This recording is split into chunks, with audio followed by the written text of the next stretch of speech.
Hey, what's up guys? Welcome back to another episode of What Just Happened. There's a lot to talk about today, so let's get right into it.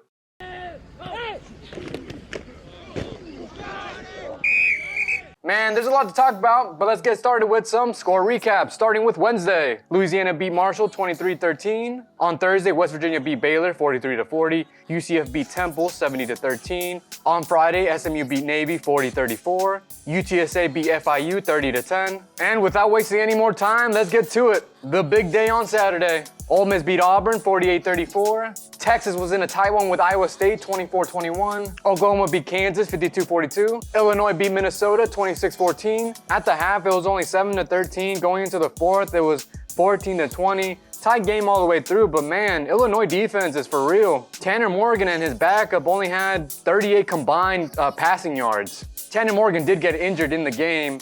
Mohamed Ibrahim did have a crazy day, 15 carries, 127 yards, but really, it was all Illinois. Total yards, 472 for Illinois, 180 for Minnesota.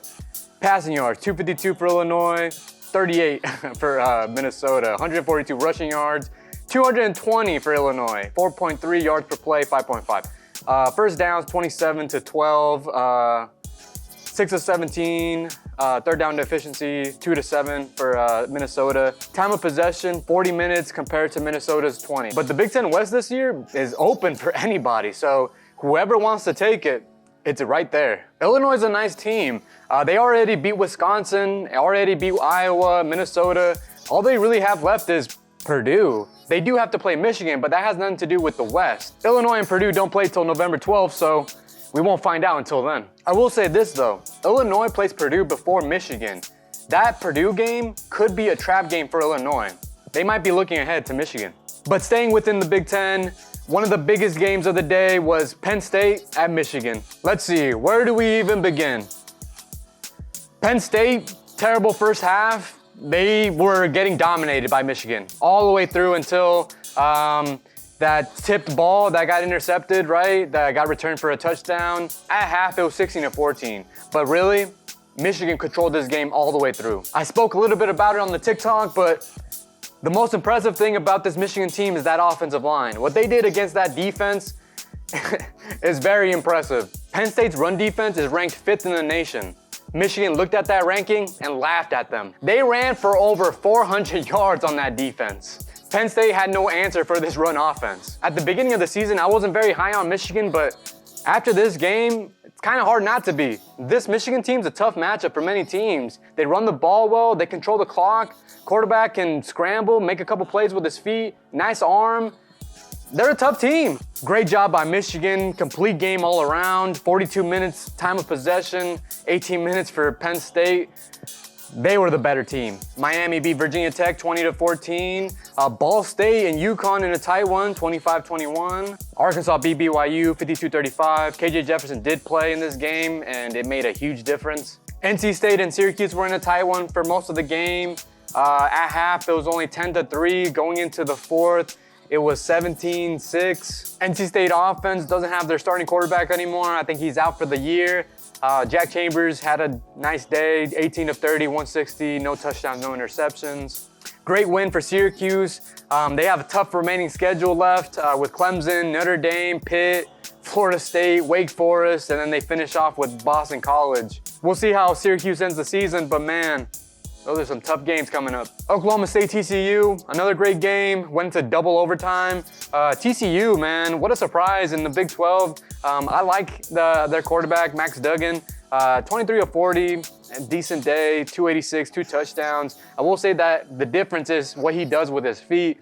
Obviously, he had that big touchdown run, 11 carries for 57 yards, a touchdown. TCU's offense had a nice day. They had 510 yards on Oklahoma State's defense. You know, the Oklahoma State defense, obviously not the same from that Jim Knowles defense a year ago, but still very good. This game was close all the way through, a lot of momentum swings.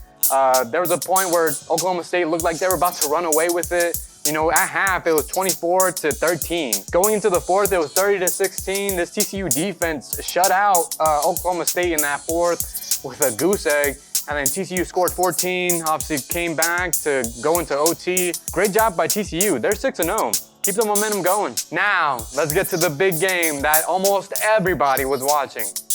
Alabama at Tennessee. What a game though. Alabama, 569 total yards to Tennessee's 567. 455 passing yards to Tennessee's 385. 114 rushing yards to 182. 6.9 yards per play, 8.1. First downs, Alabama had 32, Tennessee 29. Third down efficiency, 6 of 13, 5 of 10. Listen, man, what a game, a tight, contested game all the way just about through. What the craziest thing is, Tennessee had the ball for 22 minutes, 22 and a half minutes. Alabama had it for 37.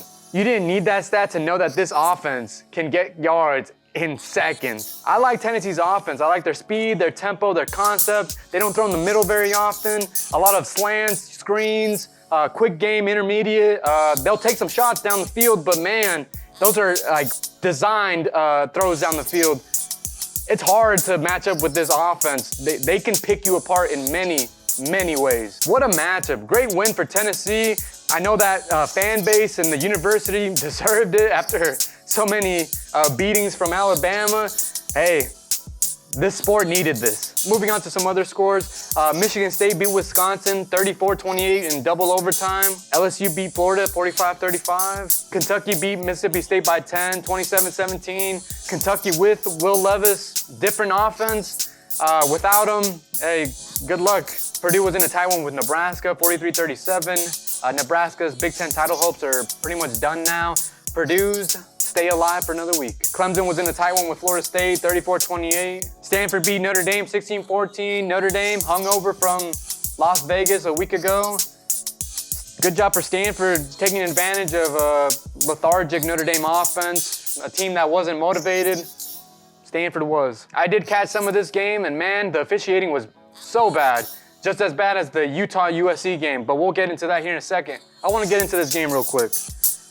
Hey, USC, I knew they were going to get their yardage against Utah, and I also knew Utah was going to do the same against USC. Both offenses had over 550 total yards, passing yards. Utah had 424, it's USC's 381. Rushing yards for Utah were 138, USC had 175. Yards per play, 8.1, 7.4. USC has a pretty good strategy every game. Get a big lead and then make the opposing quarterback uncomfortable. The problem for USC was Utah doesn't chase points. They don't panic easily. Utah's defense did start to settle in the second. I will say, if you can handle this USC offense for a quarter and a half, this offense isn't anything crazy because they only scored 14 points in the second half. But really, the most annoying thing about this whole game was the officiating crew. Pac-12 officiating is awful, bro. It's so bad. And it's not just this USC-Utah game. I already mentioned it. It was that Stanford-Notre Dame game.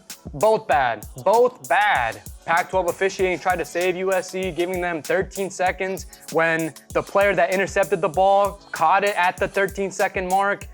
Like, how does that make any sense? Oh, and you know what's rich? This USC fan base complaining about Pac-12 officiating. Y'all had 13 seconds. It should have been 5, maybe 4. Cry about it. I don't want to hear it. But hey, great win for Utah. I know Pac-12 tried to give it to USC. Utah, great job taking it away. North Carolina beat Duke 38-35. Oregon State beat Washington State 24-10. Fresno State beat San Jose State by 7. There's a scenario where 3 SEC teams could potentially go to the playoff. Alabama, Tennessee, and Georgia. Alabama controls the rest of their schedule. Tennessee and Georgia still have to play. Tennessee has to go to Athens though. Can they win in Athens? That might be tough. Say Alabama beats Georgia in the conference title game, Tennessee wins out.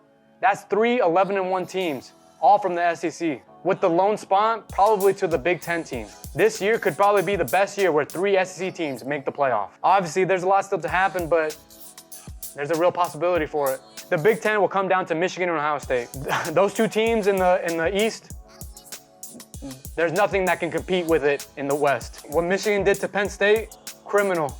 Rushing for over 400 yards on the 5th-ranked rush defense, they want all the smoke. Right now, it might seem like a toss-up, but this year they play in Columbus. The last time Michigan beat Ohio State in Columbus was 2003. It's gonna be tough. My last takeaway is probably Hendon Hooker's gonna win the Heisman. What a huge Heisman moment. Driving to score the touchdown to tie the game, driving to score the game-winning field goal. CJ Stroud's had a good year so far, still no Heisman moment. Caleb Williams, he plays on the West Coast. Nobody watches his games. But moving on to week 8, we have some good matchups. We have Syracuse at Clemson, UCLA at Oregon, Texas at Oklahoma State, Ole Miss at LSU, Purdue at Wisconsin, and Kansas State at TCU. Those are just some of the ranked matchups, but there's some really good games on Saturday. But that looks like it'll wrap it up for me, guys. Thanks for watching. Go check out the TikTok, Instagram, and subscribe to the YouTube. I appreciate it. I'll see y'all next week.